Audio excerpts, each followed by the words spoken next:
नमस्कार। आप देख रहे हैं 4 PM बिहार और मैं हूं अभिषेक मिश्रा। बिहार में चाचा और भतीजे के बीच की जो दुश्मनी है उसकी चर्चा लगातार होती है और बिहार की सियासत में चाचा और भतीजे की दुश्मनी बड़ी मशहूर है।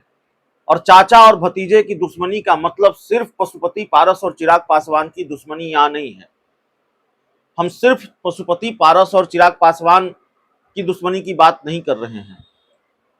तेजस्वी यादव और नीतीश कुमार, ये दोनों चाचा भतीजे की दुश्मनी भी बड़ी मशहूर रही है। लेकिन तेजस्वी यादव और नीतीश कुमार अब साथ साथ हैं। एक दूसरे चाचा भतीजे भी हैं, चिराग पासवान और नीतीश कुमार चाचा ही हैं नीतीश कुमार। तो चिराग पासवान और नीतीश कुमार के बीच की दुश्मनी भी बहुत मशहूर रही है और ये दुश्मनी आज तक है। और ये दुश्मनी जो है, कई बार ऐसे कयास लगते रहे हैं कि देखिए राजनीति में तो कुछ भी हो सकता है। लोकसभा का चुनाव है, समीकरण बनता बिगड़ता नजर आया। नीतीश कुमार को अगर जरूरत पड़ी चिराग पासवान की, चिराग पासवान को अगर जरूरत पड़ी नीतीश कुमार की, तो कौन अस्थायी दोस्त या दुश्मन होता है राजनीति में। सब ठीक हो जाएगा नीतीश चिराग के बीच।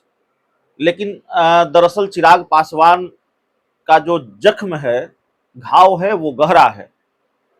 और नीतीश कुमार को जो घाव चिराग पासवान ने 2020 के विधानसभा चुनाव में दिया है, उनके खिलाफ, उनके उम्मीदवारों के खिलाफ अपने उम्मीदवार उतार के और जिस तरह से नीतीश कुमार 43 सीटों पर सिमट गए, उनकी पार्टी सिमट गई, ये चिराग का दिया हुआ ही घाव है। बिहार में चिराग मॉडल बड़ा मशहूर है बिहार की सियासत में। तो न नीतीश कुमार का जख्म भरा है, न चिराग पासवान का जख्म भरा है। और चिराग पासवान ने जो बयान दिया है उससे ये लगता है कि जख्म भरा नहीं है। दरअसल नीतीश कुमार और चिराग पासवान के बीच की जो दुश्मनी है उसको और हवा दे दी है प्रधानमंत्री नरेंद्र मोदी ने।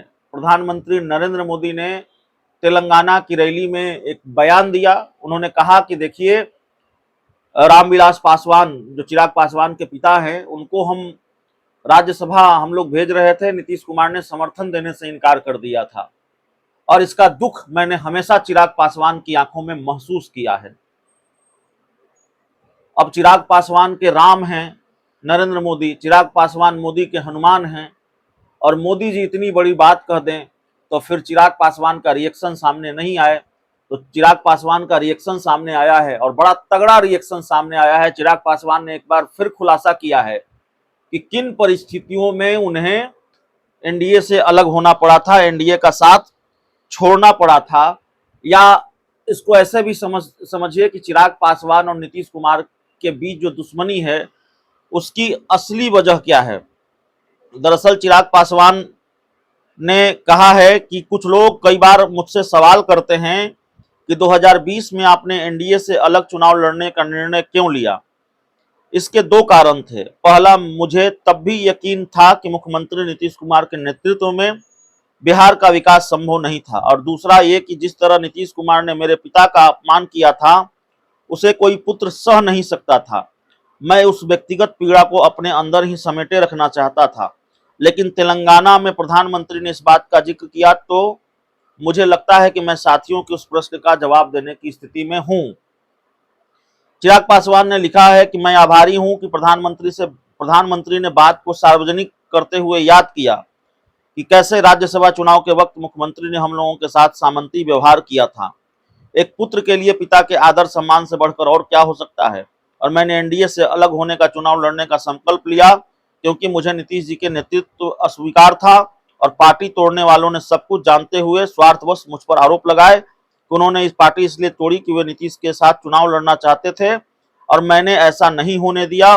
उस वक्त उनके आचरण से मुझे बहुत ठेस पहुंचा। तो अपने चाचा पशुपति पारस को लेकर भी बड़े दुखी हैं चिराग पासवान और ये कह रहे हैं कि सब कुछ जानते हुए किन परिस्थितियों में मैंने एनडीए का साथ छोड़ा, नीतीश कुमार का नेतृत्व मुझे अस्वीकार था और इसकी वजह से मैंने गठबंधन तोड़ा, गठबंधन से अलग हुए, अकेले चुनाव लड़े और सब कुछ जानते हुए कुछ लोगों ने स्वार्थवश पार्टी तोड़ी। तो पशुपति पारस भी निशाने पर हैं। लेकिन नीतीश कुमार से जो उनकी दुश्मनी है उसकी बड़ी वजह ये बता रहे हैं। चिराग पासवान अक्सर ये कहते भी रहे हैं कि मेरे पिता का अपमान किया है नीतीश कुमार ने। तो दुश्मनी की असली वजह यही है कि चिराग पासवान को लगता है कि उनके पिता का नीतीश कुमार ने अपमान किया है।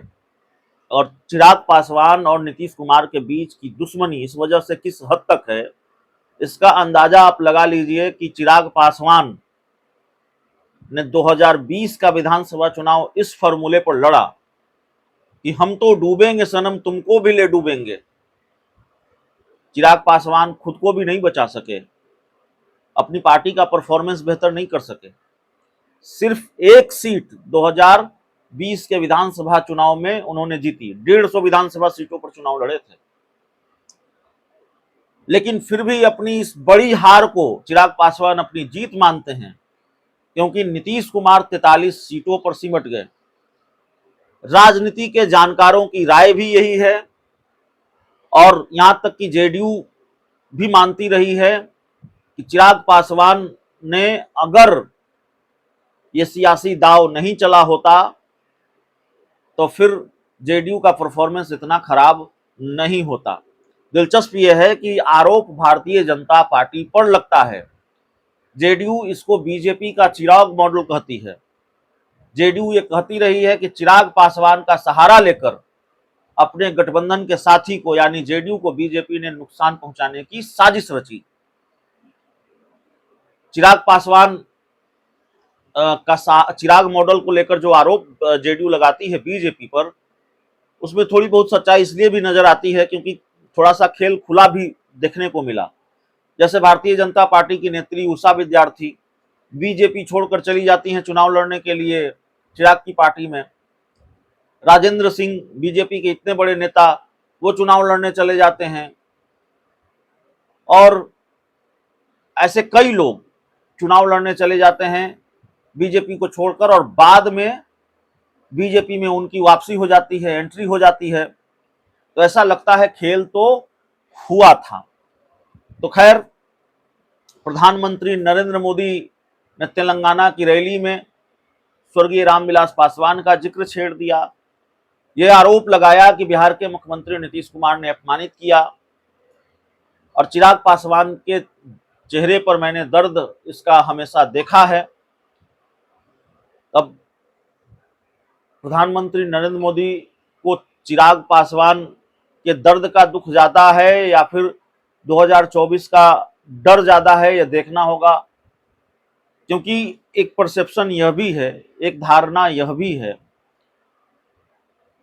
कि चिराग पासवान का जब 12 जनपद वाला बंगला खाली हुआ था,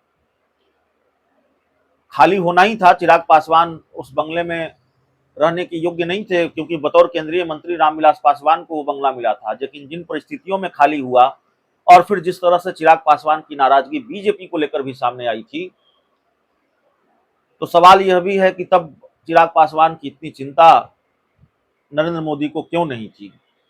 सवाल यह भी है कि जब चिराग पासवान की पार्टी टूट गई और चिराग पासवान भरोसे के साथ ये कह रहे थे कि पशुपति पारस मंत्री नहीं बनेंगे, तो पशुपति पारस को मंत्री बना दिया गया। तो झटके तो बीजेपी ने भी चिराग पासवान को दिए हैं। खैर, चुनाव है, और चुनाव के वक्त अगर प्रधानमंत्री नरेंद्र मोदी को चिराग पासवान की चिंता सता रही है तो वो लाजिमी भी है। बहुत बहुत धन्यवाद।